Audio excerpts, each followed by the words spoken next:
सबको पैसे की इंपॉर्टेंस तो पता है। क्या आप में से कोई भी है जो डेली उठ करके सुबह अपने पैसे को आग लगाता है? कोई नहीं है। पैसे की वैल्यू हमको पता है। 100 रुपए बचाने के लिए पता नहीं कितने धक्के खाते हैं, अपना कितना टाइम खराब कर देते हैं। पैसे की वैल्यू हम सबको पता है, वो किसी को भी सिखाने की जरूरत नहीं है। टाइम की वैल्यू हमको पता ही नहीं है।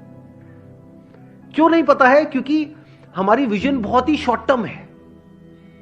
अगर विजन लॉन्ग टर्म हो जाए तो हम समझ सकते हैं कि एक्चुअल में हमारे लिए टाइम की क्या वैल्यू है। जैसे आज अगर आप स्टूडेंट हो, मान लो पढ़ाई कर रहे हो, तो आज एक्चुअल में अभी स्टेज में आपके लिए टाइम की क्या वैल्यू है? कुछ भी नहीं है। अगर टाइम वेस्ट करते भी हो तो क्या हो जाएगा? अगर फाइनेंशियली देखा जाए तो क्या लॉस हो रहा है आपको अगर आप अपना टाइम खराब करते हो? तो ज्यादा से ज्यादा एग्जाम में नंबर कम आ जाएंगे, बस खत्म। अगर मैं अगले 1-2 साल, 3 साल या 4 साल तक की बात करूं तो इससे ज्यादा तो कुछ भी नहीं चला जाएगा ना हमारा। लेकिन अगर इसी विजन को हम लॉन्ग टर्म कर दें कि आज जो आप टाइम खराब कर रहे हो उसकी वजह से अगले 10 साल में या 20 साल में आपको कितने का नुकसान होने वाला है। 10 साल बाद आप में से कितने लोग हैं जो फाइनेंशियली अच्छा पैसा कमाना चाहते हैं? सारे ही चाहते हैं। अच्छे पैसे की डेफिनेशन क्या है आज के टाइम में? क्या 5,000 रुपए महीना अच्छा पैसा है? लाख रुपए महीना, चलो मान लेते हैं, इसी को हम एक बेंचमार्क पकड़ लेते हैं। कितने हैं आप में से जो अगले 10 साल बाद लाख रुपए महीने का कमाना चाहते हैं और उनको अंदर से लगता है कि वो कमा सकते हैं? कितने हैं जो ये कहते हैं कि अगले 10 साल बाद अगर मैं महीने का 50,000 रुपए भी कमा रहा होऊंगा तो बहुत है? कितने ऐसे हैं जो कहते हैं कि अगले 10 साल बाद अगर मेरे को 20,000 रुपए महीने का भी आ जाए? 10 साल बाद की बात हो रही है, तब तक इन्फ्लेशन भी बढ़ चुकी होगी, महंगाई बढ़ चुकी होगी, हर चीज महंगी हो चुकी होगी। अब कितने हैं जो कहते हैं कि अगले 10 साल बाद अगर मेरे को 20,000 रुपए महीने का भी आ जाए तो बहुत है? कोई नहीं चाहता। सब अंदर से क्या चाहते हैं कि लाख रुपए महीने का है। बट कड़वा सच क्या है? बेस्ड अपॉन स्टैटिस्टिक्स कि हमें पता है कि कितने लोग कितना कमाते हैं, उसके बेस पे अगर हम एक सेग्रीगेशन करें कि इंडिया में कितने लोग हैं, किस किस तरह के हैं और कितना कितना कमाते हैं, कैसे कमाते हैं, तो एक रियलिटी क्या है। यहां पर अभी 90% लोगों ने अपने हाथ उठाए कि हम 1 लाख या उससे ज्यादा कमाना चाहते हैं और कमा सकते हैं, हम डिजर्व करते हैं।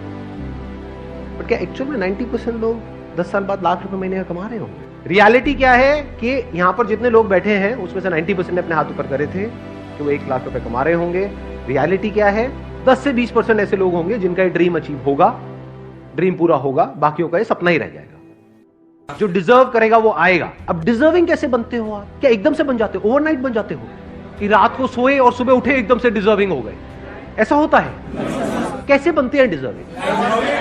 कि अगले 10 साल में जो आप करने वाले हो वो डिसाइड करेगा कि आप डिजर्विंग हो या नहीं हो। क्या करने वाले हो मतलब अपने टाइम को कैसे यूज करने वाले हो। कि अगले 10 साल में आप अपना जो टाइम है, जो लिमिटेड है आपके पास में, जो 10 साल है, ये एक तरीके से क्या हुआ, जैसे बिजनेस करते हैं तो एक अमाउंट होती है, एक कैपिटल होता है जिससे हम बिजनेस को शुरू करते हैं, तो एक कैपिटल हो गया। इसको कैसे इन्वेस्ट करते हो, कहां इन्वेस्ट करते हो?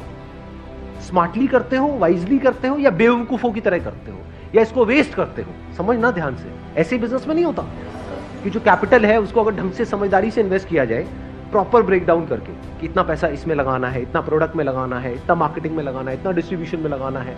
अगर वो बंदा ढंग से प्लानिंग के साथ प्रॉपरली इन्वेस्ट करे, स्मार्टली इन्वेस्ट करे, तो चांसेस है कि जो उसकी कैपिटल है वो 10 गुना भी हो सकती है, 100 गुना भी हो सकती है, 1000 गुना भी हो सकती है। और अगर वो बेवकूफों की तरह इन्वेस्ट करे या उसको वेस्ट कर दे, पता लगा बिजनेस की कैपिटल उसने अलग करी थी और उससे अपनी अय्याशी कर रहा है, तो क्या होगा?